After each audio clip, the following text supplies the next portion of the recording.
I'm literally running out of places. Record it. To be yourself in a world that is constantly trying to make you something else is the greatest accomplishment. Ralph Waldo Emerson. I'm pretty sure most of you guys have heard of the quote or the saying being haunted by the past or being haunted by the ghosts of the past. For me, it's like I live with those ghosts. Anything I experience in the present, whether it's a tune from a song, a familiar perfume, a restaurant that I frequently used to go to, or even a serious outfit that my close friends used to wear back then. They all have this gravitational pull of sentimentality and reminiscence that is strong enough to pull me back to moments that have long gone. It's not just simple nostalgia because that's what everybody else is telling me, and I know it's not nostalgia. In the simplest way I can think of putting it, I feel things way too deeply, especially with my connections with other people. I hold on to these connections for dear life, no matter what it takes. And everybody past the age of 16 knows that reality isn't meant for such a selfish and naive desire. I learned the harsh truth this past 2024 that this innate need to go back and to hold on also means that I might stretch myself too thin because, of course, I can't let go of once was, which makes it impossible, or at least near impossible for me to move forward. Or at least it's far more difficult for me than your average person. For all the programmers out there, it's like a for loop of hyper-sentimentality and melancholy, except I have no variable that is being incremented, and there are no breakpoints. If that didn't make sense, it's alright because I have no idea if that actually makes sense. So basically, I had to swallow this hard pill that this heightened emotional sensitivity of mine is both a gift and a burden. My nature, that I've always seen as an ability, is apparently an inability.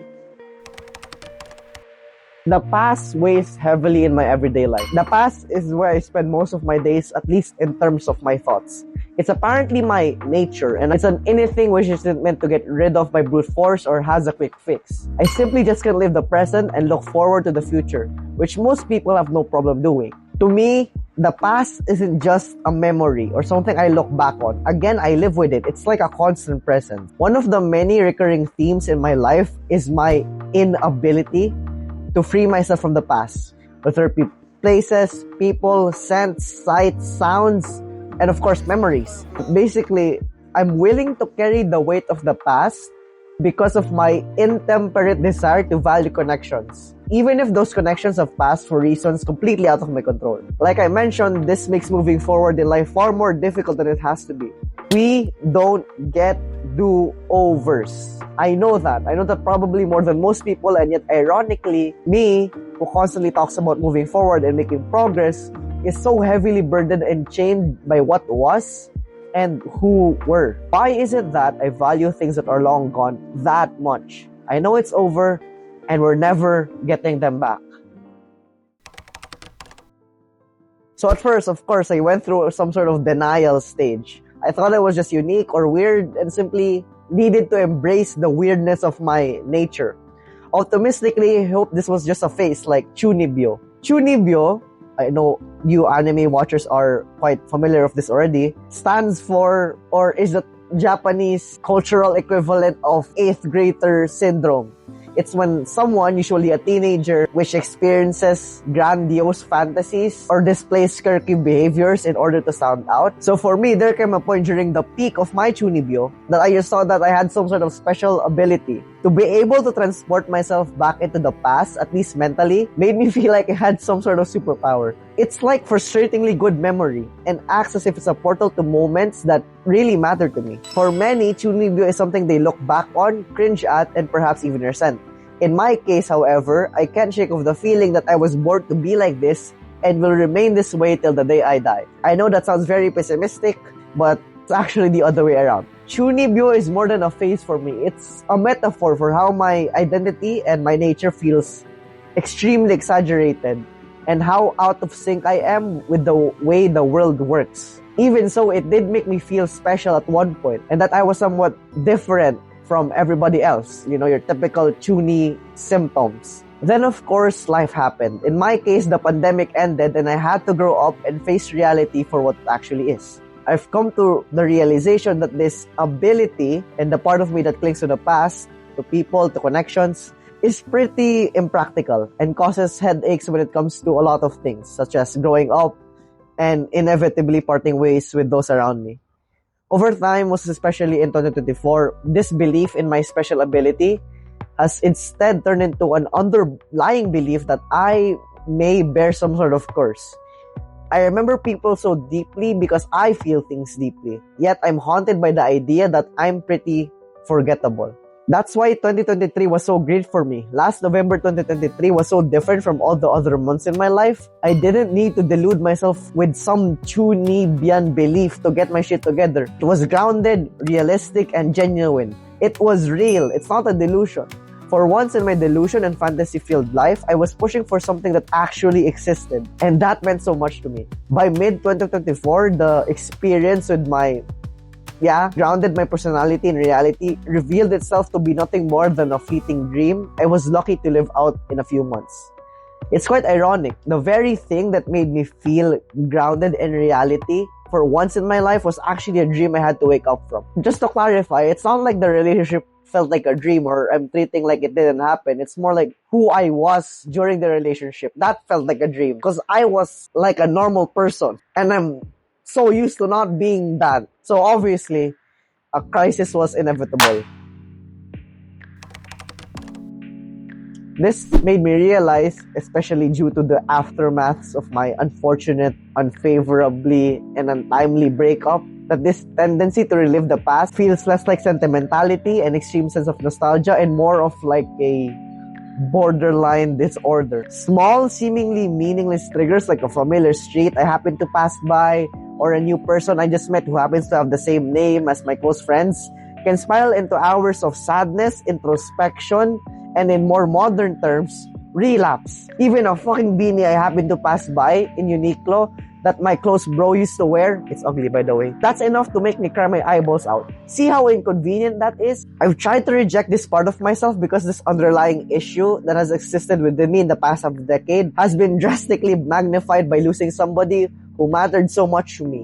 And as I have mentioned, this is the first time in my life that I actually experienced a loss of this magnitude. It felt like a part of me literally died. And after so much friction in the latter months of 2024, I simply gave up.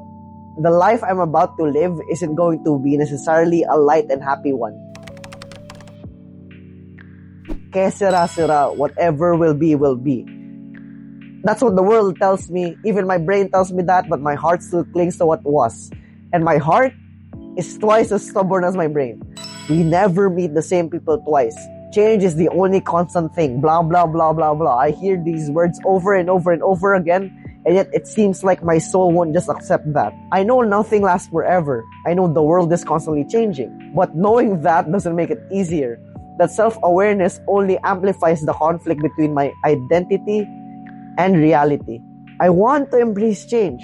Because of course, who wouldn't want to move forward?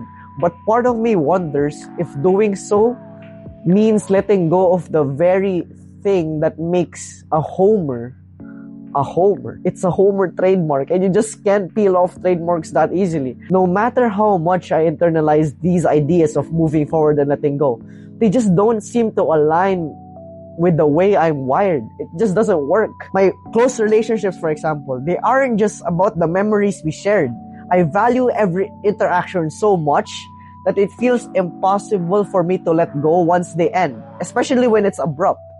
The same applies to places, pets, food, TV and movie series, a very good anime, graffiti on the wall, a fucking chair. It's madness. I will cling on to anything. And to make things worse, there's some sort of irony to this because the very act of looking back, wanting to revisit past moments, actually makes me want to push into the future. It's like I'm dedicating me going forward for the people who have gone by. Is that grammatically correct? I have no idea. It's an equilibrium of this inherent need to stay and this desire to move forward. And the forces cancel each other out. Though it's not strong enough for me to be torn apart because I'm being pulled from both directions, it's still strong enough for me to feel that strain. This is me. This is my nature. It's painful, but trying to do anything out of proportion in order to snap that equilibrium also puts me at the risk of being torn into pieces, which, who would want that? So after weeks upon reflection, asking people around for advice, shout out to Prof or Legman, and nightly therapy sessions with myself and ChatGPT, I realized or internalized that this might be something that can't be fixed, but rather something to be managed. Something I just need to learn how to live with, even if it's a huge pain in the butt. Yes, I feel things too deeply. Yes, I struggle with letting go. But I've now come to see this part of me as both a weakness and a strength, even though sometimes it's more of a weakness than it is a strength. The past might always be a weight on my shoulders. I don't think I'm ever getting rid of that. But that doesn't mean I have to let it weigh down on me that much. It can simply be an anchor that just keeps you steady. But I do make progress.